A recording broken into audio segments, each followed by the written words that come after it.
CAVETT Show.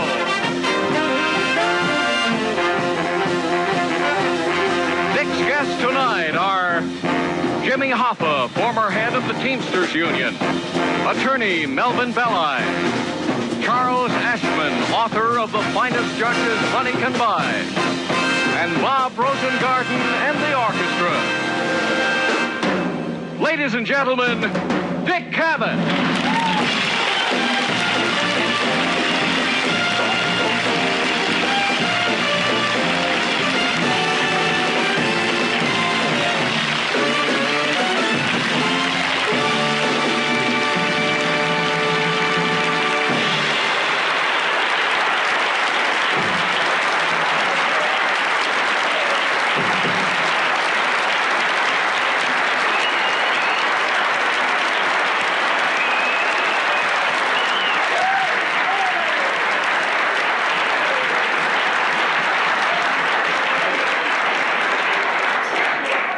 Please. Oh.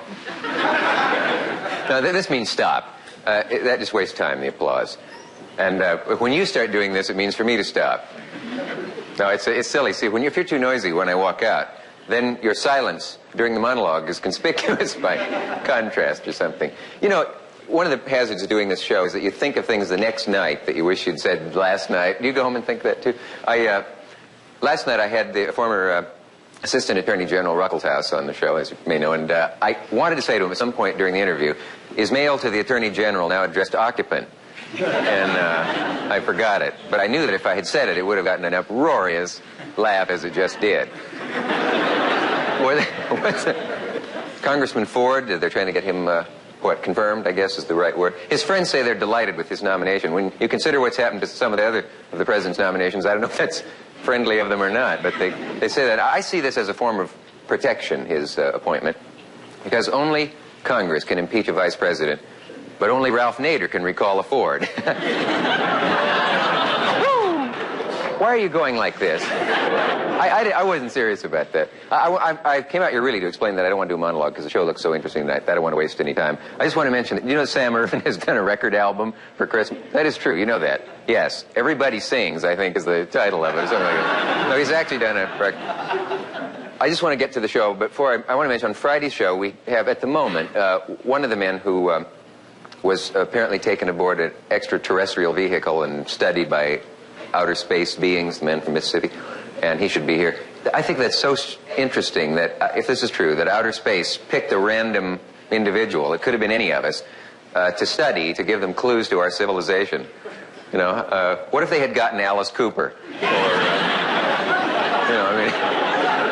Or Linda Lovelace, or Jerry Lewis, or I don't know, whoever you want to think of. It's a strange thing. Jimmy Hoffa is here. I'm glad to say he's here tonight, a former head of the Teamsters Union, a fascinating man. I never expected to meet him. Attorney Melvin Belli, Charles Ashman, author of The Finest Judges Money Can Buy, or Everybody Sings. We will be right back after this message, so stay with us. Should be very interesting.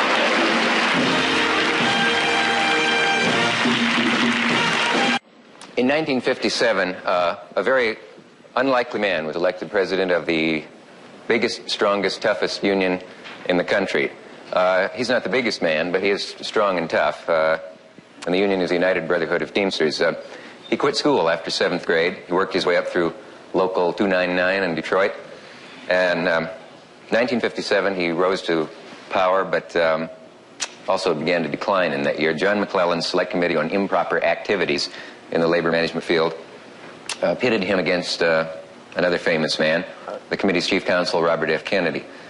This relationship was described as a vendetta on both sides after a time, led to a series of legal battles and 58 months in prison for my next guest for jury tampering and pension fraud.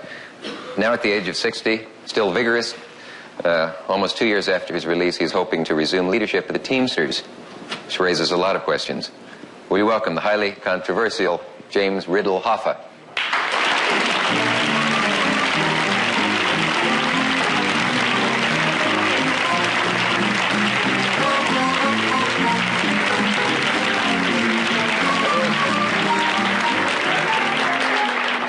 It's a little late to say, is it nice to be out? But try it sometime. I expect to still wake up in the morning and think, am I out, am I in? Maybe not. Maybe after 2 years. No, never did. Never did. You Never accepted it and... Yeah. Accept life as you find it. Yeah. I've always heard about your handshake, and I think you went a little easy on me, but it does hurt a bit. I'll try to get over it here. What if you had been in prison for life? Could you have stood that? If you had been in prison for life, as I saw many lifers in prison, you have to divorce your mind from the outside completely, and cease writing letters, cease having visitors, and live wholly confined away from society with the expectations of never getting out. I saw people who were in for life, double life, 199 years, people who have been in 27 years, 30 years, and they have to disassociate themselves completely from the outside. You mean try to cut themselves off because it's too painful? They have to cut themselves off or they'll go crazy. Yeah. You cannot dream of what's happening outside and think you're a part of it if you're there for any great period of time. Yeah. And what was hardest for you in there? You knew you were going to get out at some point. But, Well, the hardest part, I think, for anybody who has other than life, or say less than 20 years, is the realization that your family is growing older, that your children become married, you have grandchildren, and your wife is visiting you and going home without you, and her children have left your home, and she's alone. And the fact that you're cut off from communication to those whom you would like to normally in an everyday life be associated with or talk to or write to. Yeah, that was tough. Very difficult. Didn't you get kind of celebrity treatment in jail, though? You were a household I got celebrity treatment, no question about it. I got 2 3/4 years of maximum security. Now, that's not to be confused with solitary confinement. No, maximum security is 1 AW West, 2 and 3 cell blocks.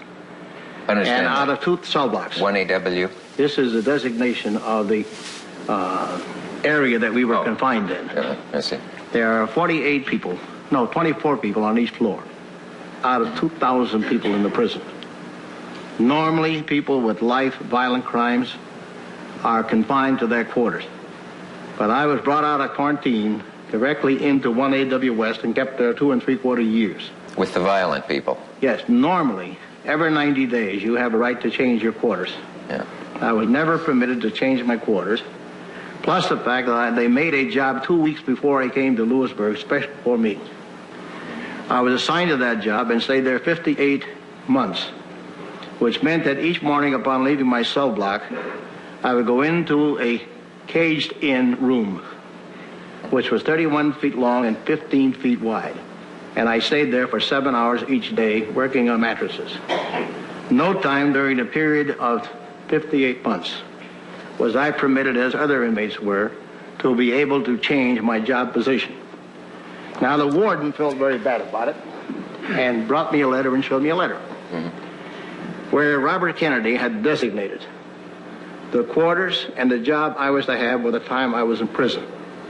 And the warden said, Jim, I want you to know that I don't agree with it, but I'm part of the system, and you'll have to not write any cop-outs, as they call it, or change your quarters or jobs because I can't grant it. So I received special treatment. I see. You were discriminated against. And their whole argument was, and I raised it with the second warden, was that if we treat you normally as other prisoners, we'd be accused by the newspapers and the media of giving you better treatment than you're entitled to. It was his pitch instead of the first warden. Yeah. Well, so much I want to ask you. We will be right back after this.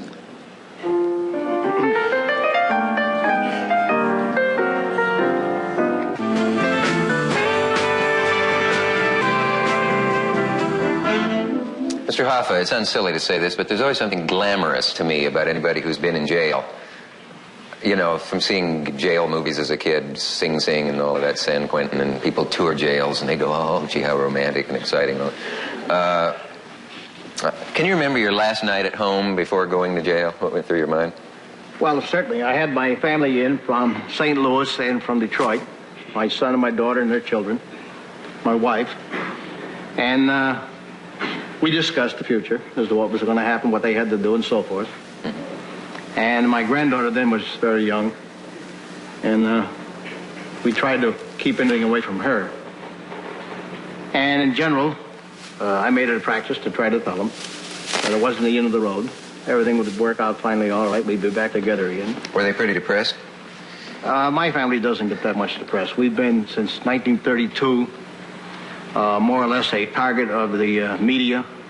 Since I was an officer of the local union in 32 up to the time I went to prison. So headlines, TV, didn't startle them as it does the ordinary person who's first suddenly dropped into it.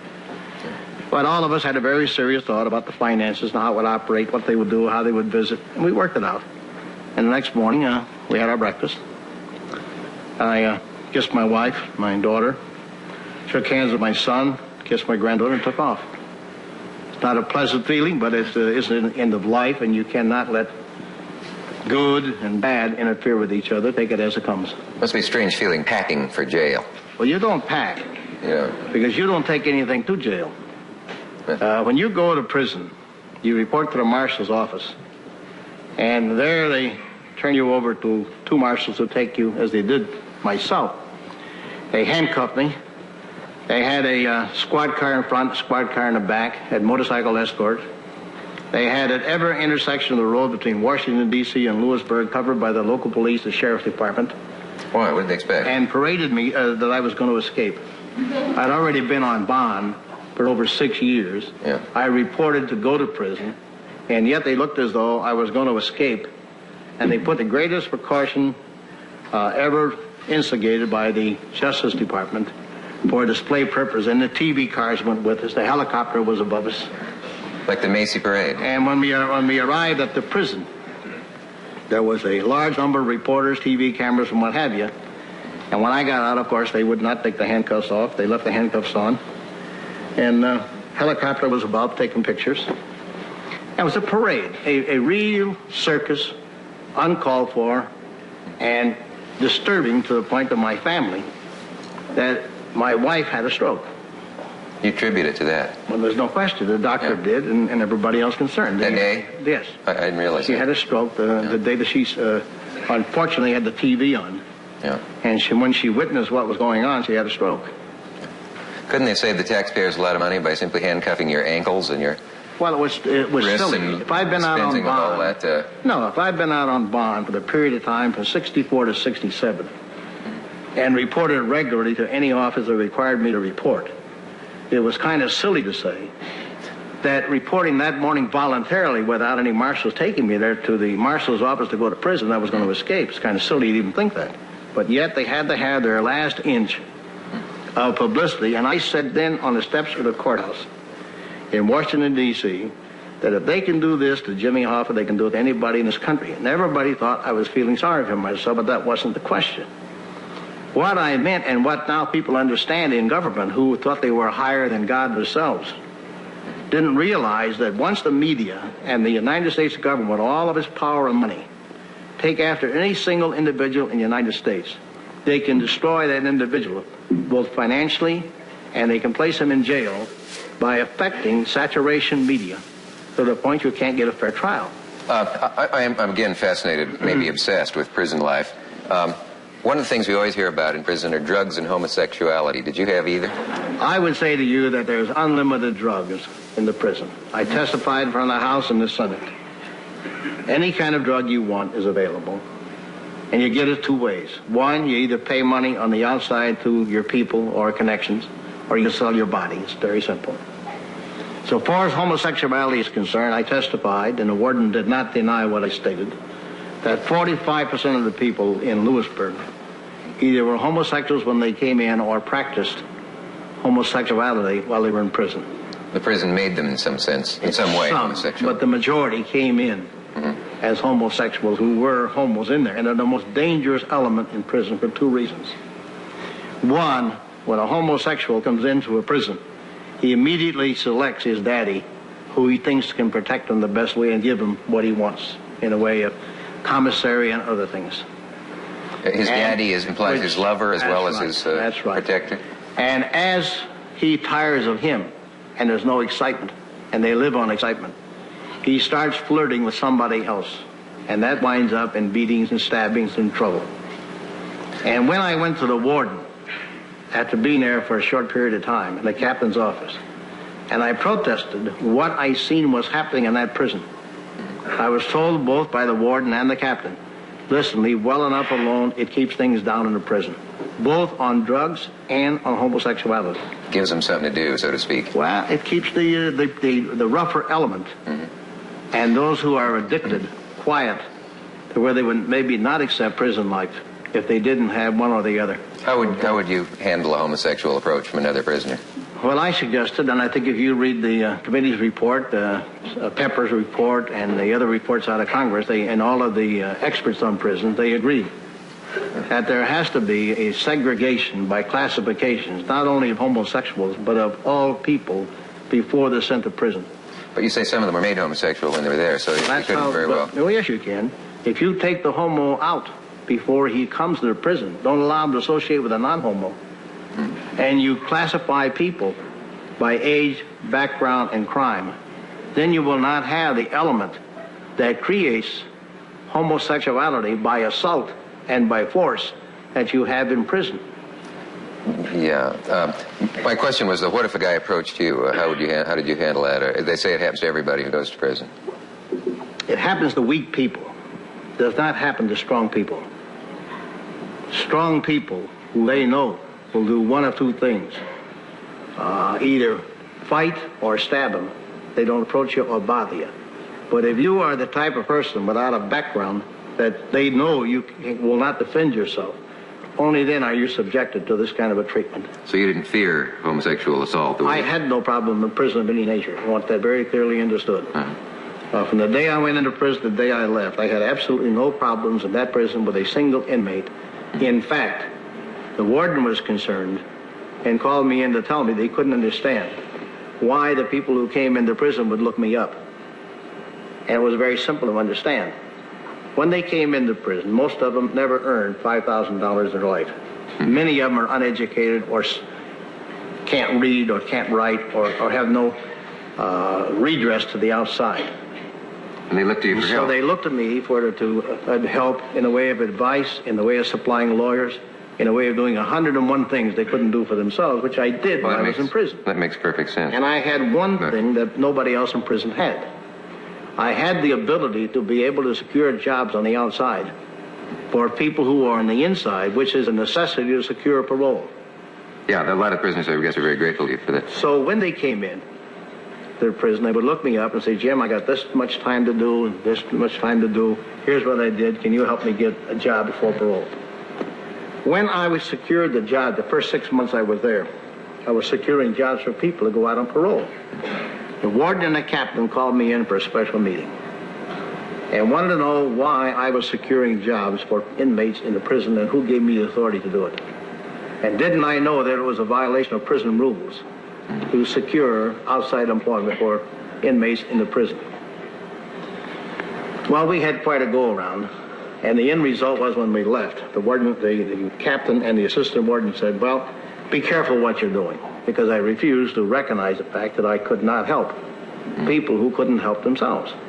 And you'd like that reformed, I expect, among other things. I'm sorry, I got to cut you. We've got a message here. Does the Teamsters discriminate against homosexuals? No, we don't discriminate against anybody. Yeah. We have no discrimination in the Teamsters Union, to my knowledge. You know you've been accused of it. Not particularly of homosexuals, but... No, I read today's Wall Street Journal. I know what it said.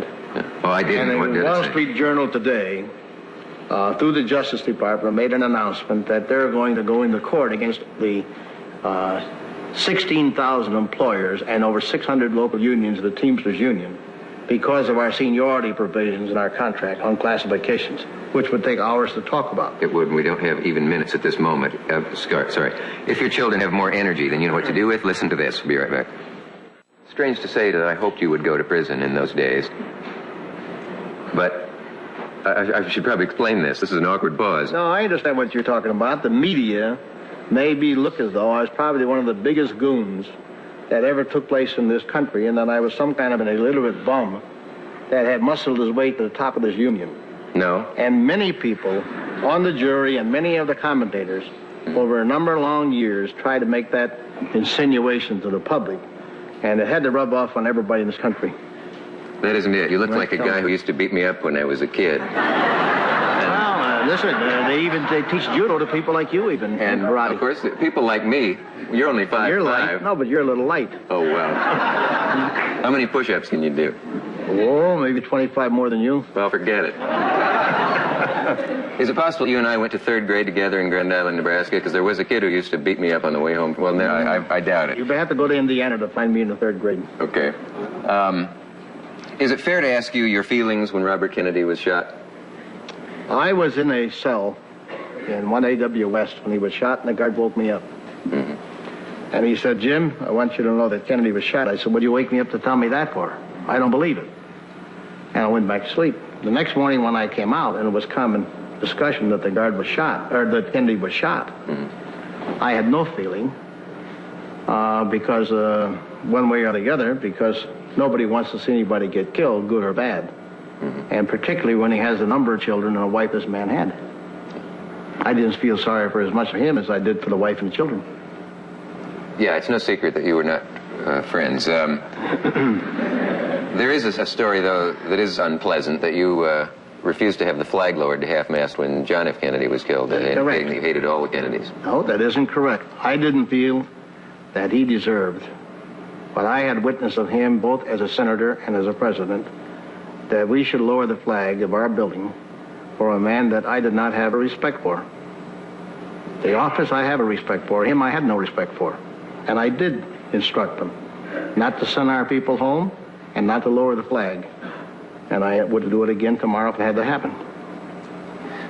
There were inevitable rumors that you wanted Robert Kennedy killed.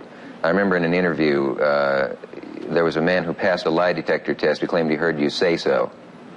No, what happened was the only witness against me, named Ed Grady Parton, that's the one. made a statement to the prosecutor in New Orleans that he had visited with me in Washington, that I had asked him for explosives, and that I had made a comment that Kennedy would be very easily killed because he rode around town in a convertible. That was it, yeah. It's an absolute lie. I testified under oath that it was a lie. And I now have a statement from him denying that I ever made the statement, but it was instigated by people in the government for the purpose of prejudicing my trial. Well, what was the thing about his passing a lie detector test that he heard you say it? He did not pass a lie detector test. Well, it said he did in this interview with you, and you didn't deny it in the interview. No, I never had an interview with him. No, in this interview in, I believe it was Gallery. And, do you know the magazine? I know the magazine. And they did do a long interview with you. And the man in the interview said that this man Parton had passed a lie detector test on that. I don't recall it, but let me say this to you. I haven't hesitated to, under oath, where I'm subjected to perjury, to deny the question. And you can rest assured if Robert Kennedy had any material information concerning the fact that I lied under oath, I would have had a perjury charge. I never had a perjury charge, so I leave it at that. Well, my question was merely not to accuse you. You know the article, and if you want, I'll have it brought out here. I mean, if you know the article very well. It was done about 2 months in October. Yeah, right. But I was wondering if that man passed a lie detector test, I guessed that you would say, well, I don't believe in lie detector tests, but you obviously believe in lie detector tests. For that purpose. He passed a lie detector test that he was not a drug addict, as we accused him to be, and as witness accused him to be, in his own office and family. Well, I feel bad about bringing it up now, so maybe during a break I'll ask for the quote so we could straighten that out. Get the quote. I'd be ready to have it. Okay. To lighten things for a moment, maybe if you had been vice president of the Teamsters Union, you wouldn't have gone to jail. Vice presidents don't seem to go to jail these days. Good point. Good point. Had you thought of that?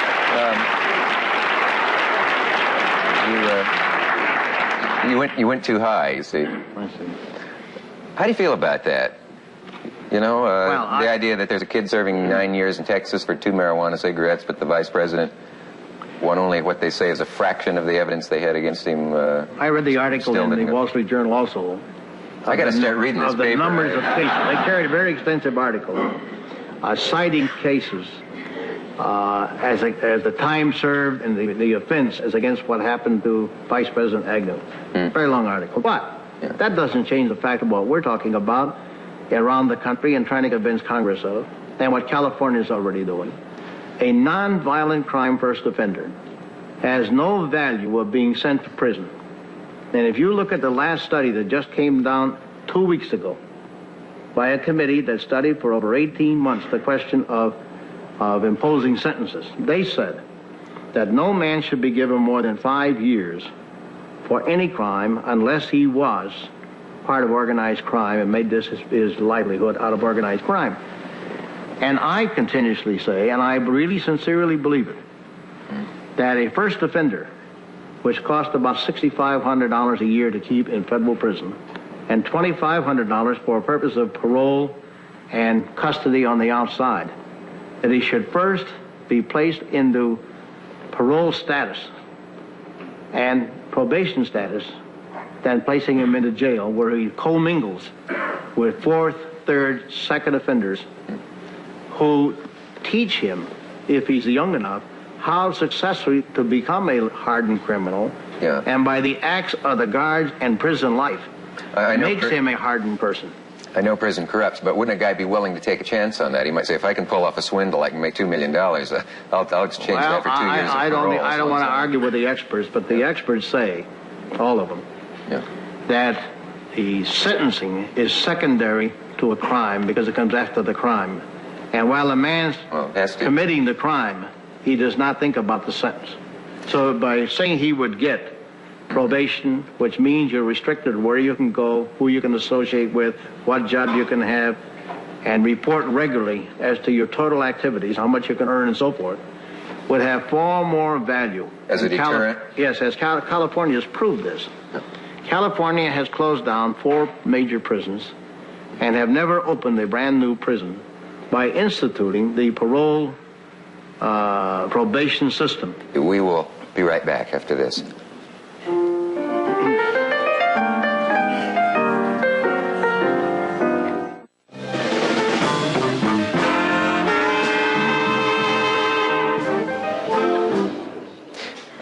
I have that quote, and I'd rather...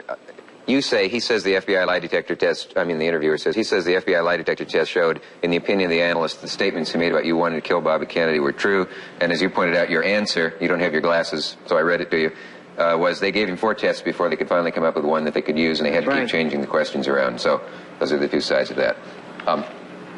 Melvin Belli is an attorney, sometimes more flamboyant, he's accused of being than his clients. We know of him for his defense of Jack Ruby, his success in hundreds of criminal cases.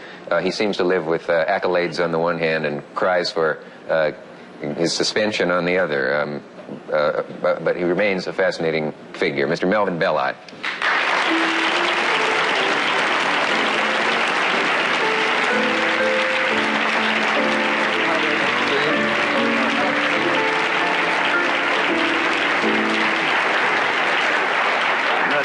Very little good to put a man like this in jail for all that he's done for his people and waste all of that talent for the years that are in there.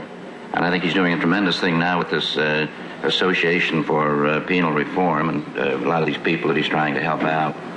What was my question? I heard it out there when we were off the air, though. Oh, I see. All right, I'll be quiet now. Okay. Yeah, how are you? It's fine. Say, have I ever offended you when you were here?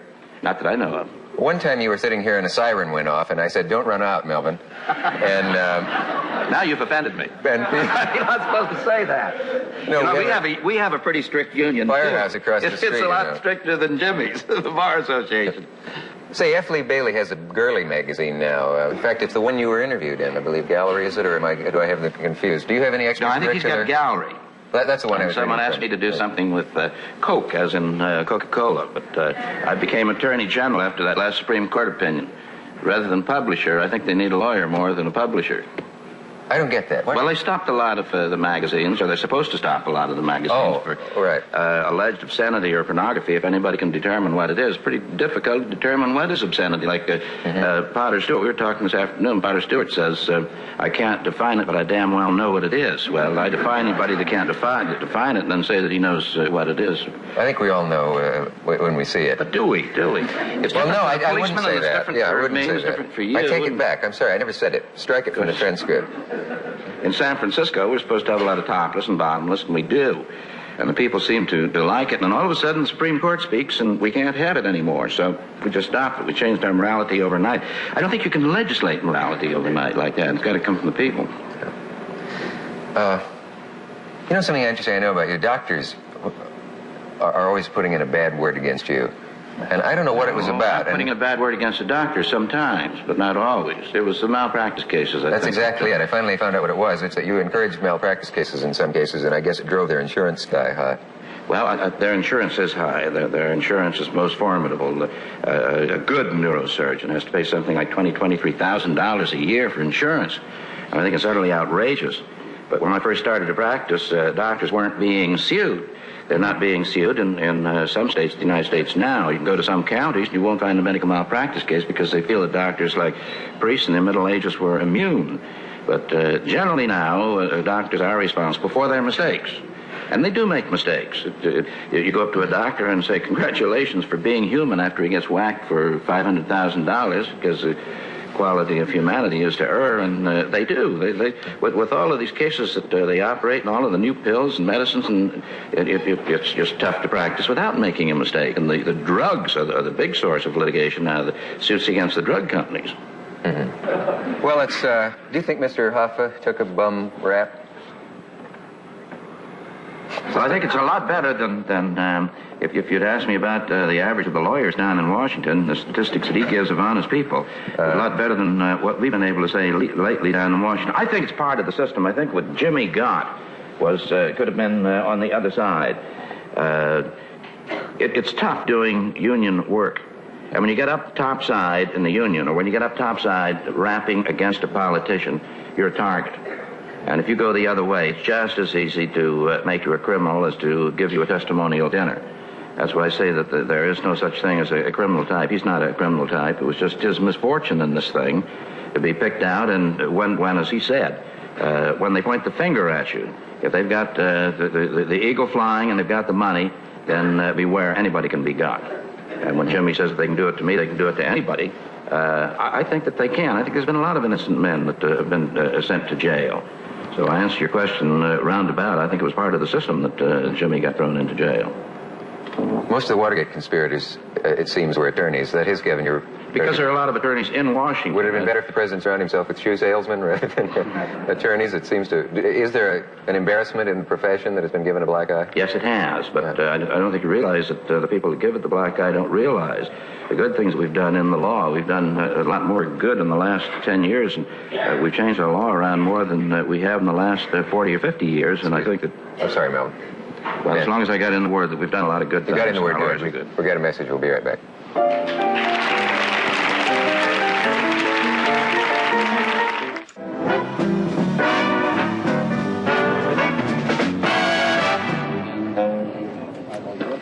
There's a book called The Finest Judges Money Can Buy, and it's levels a rather savage attack simply because of the collection of stories it is on American justice, which it calls judicial pollution. Well, what it does is it presents profiles of 74 judges who, representing various degrees of venality, incompetence, or stupidity, or some combination of those, have gotten into tremendous trouble. The author is Charles Ashman. Can you welcome him, please?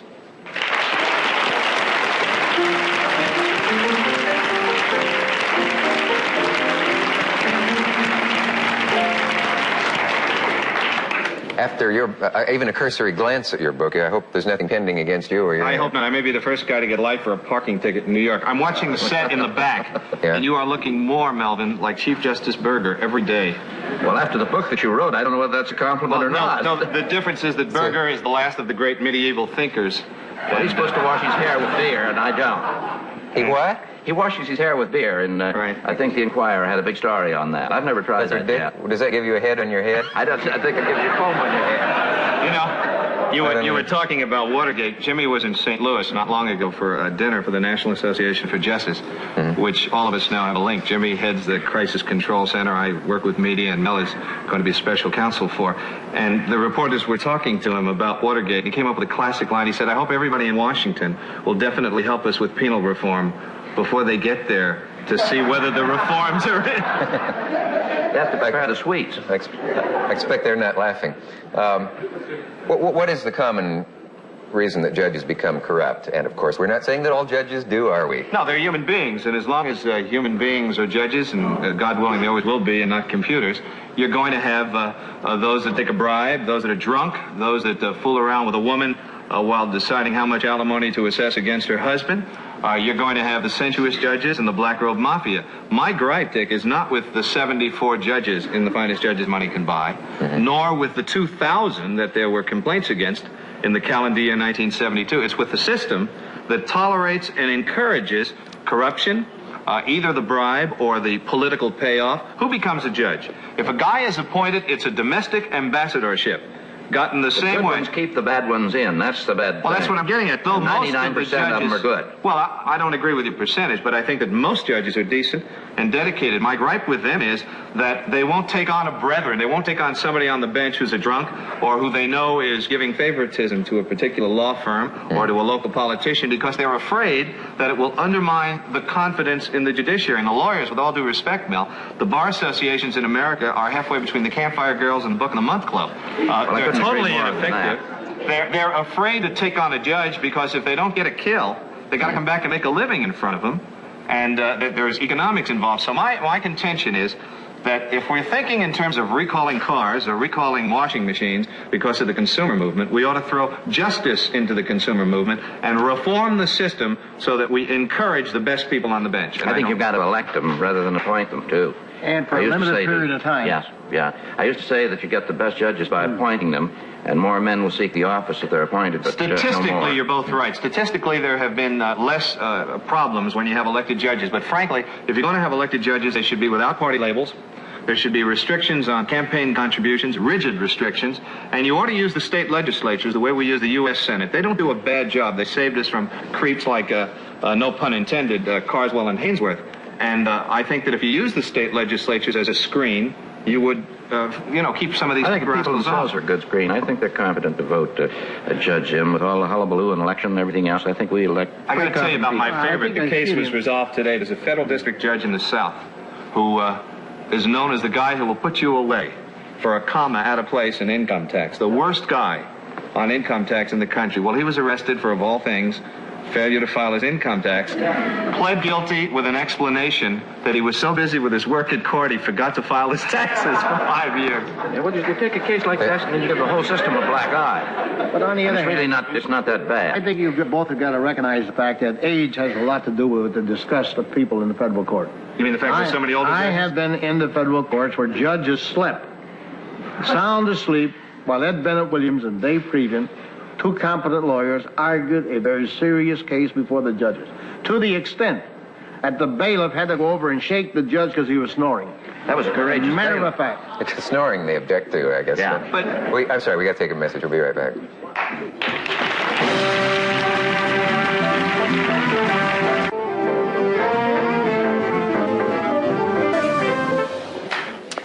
How many of you believe in the system? I believe in the system. I do too. I think that if it weren't for the system, we couldn't expose the Watergate. I couldn't come on a show and talk about the fact that we name names of judges who are still on the bench. It's like reading a gossip column in your book, because every name is mentioned of the. I think in every case. I want to get on record that I don't concur in what they're saying. Oh. I do not agree that the system, the way it's practiced today, is proper for the American people to expect justice from. Oh, we're not arguing. I say the system allows the people to change it, I'd like to find where in the world there is a better system. Like what Churchill say something about democracy that is bad, and you look at all the other systems, then it's the best of all of them. How about your French experience? Belli went to Europe. One of the anecdotes in the book many years ago, called over by Errol Flynn in a civil suit, which is funny in and of itself that he had a civil suit. And Flynn was over there, and Belli arrived, and the French lawyer, correct me if I'm wrong, and Flynn were at the airport and said, Monsieur Belli, there is nothing to fear. We've given the judge 300,000 francs. He's in our pocket. And Belli reacted the way anybody would, saying, I always worry about that. What if the other side gave him 400,000 francs? And the French lawyer got indignant. He said, but monsieur, he's a French gentleman. He only takes from one side. An honorable man. Yeah. I'm glad you didn't mention him because I want to go to France before long. And I don't want to be met at the border. Yeah. So much for those foreigners. I think the fact that they're up in the air hurts, Dick. I mean literally. I think that people are intimidated, be they litigants, witnesses, jurors, and some lawyers, when they walk into a courtroom and 10 feet up in the air in a black robe, French incantations, oh yes, here comes the judge. I think we'd be better off lowering them down to eyeball level, getting rid of the robes and the French, and you can still have the formality, but people should feel that the courts belong to them. They don't right now. They feel it's a mystique. When you walk into a federal court building, from the lowest sweeper in that building to the elevator operator to the marshal, to the court personnel, to the judges, owned lock, stock, and barrel by the United States government. It's a completely different feeling when you go to federal court. I don't care what court you're talking about.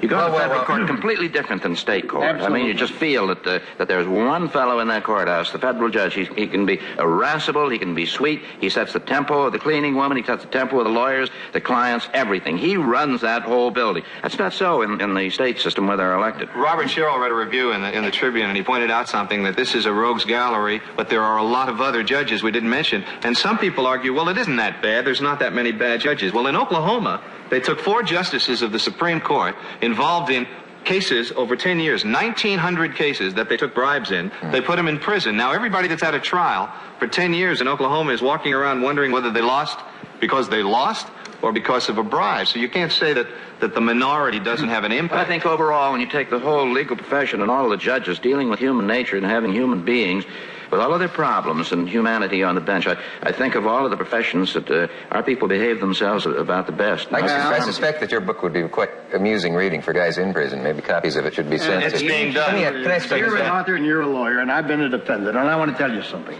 I expect you help. get onto my side of the fence where you're a defendant, and you will find out that 2/3 of the federal judge in America, after being on that bench more than 5 years, believe they're God Almighty, and no lawyer, no matter how brilliant he is, knows law comparable to what they know law. Well, they think they're stronger than the president, because they are. A president can't put you in jail. And they distort every legal argument. Stronger than the president. Let me make an observation. Would you say we're friends by this time, Mr. Hoffa? Acquaintances.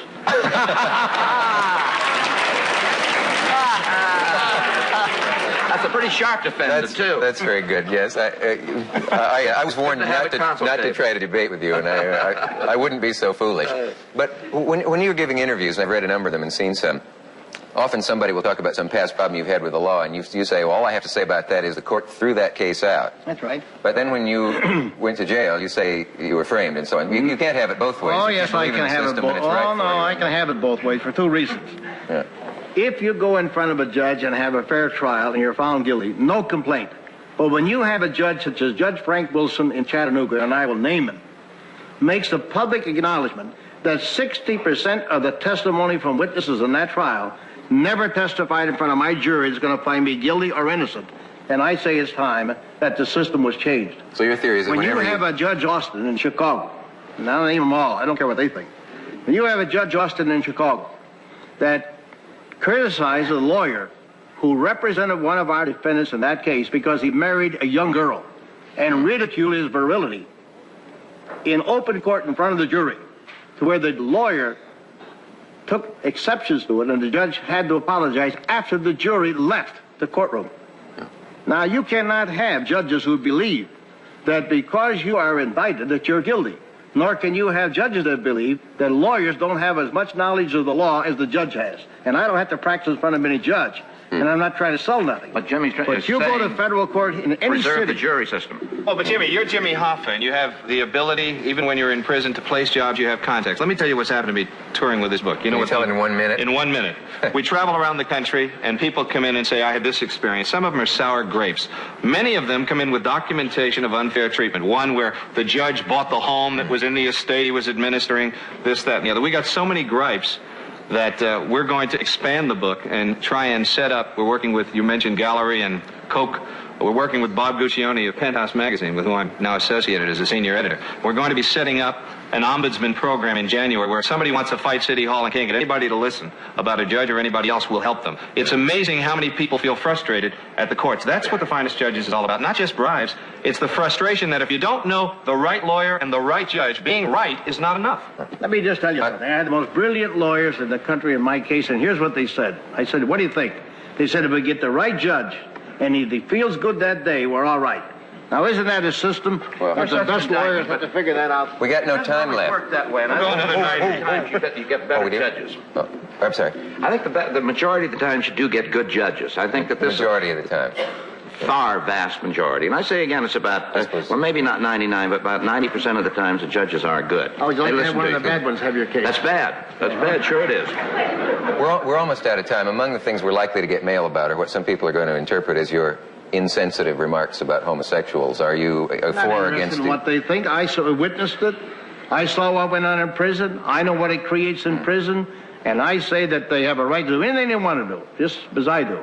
But don't have them in the prison where they can cause a riot, create disturbances, stabbings, and murder without a recognition that the government is responsible for those people who get hurt in the process. You're not against them for what they are.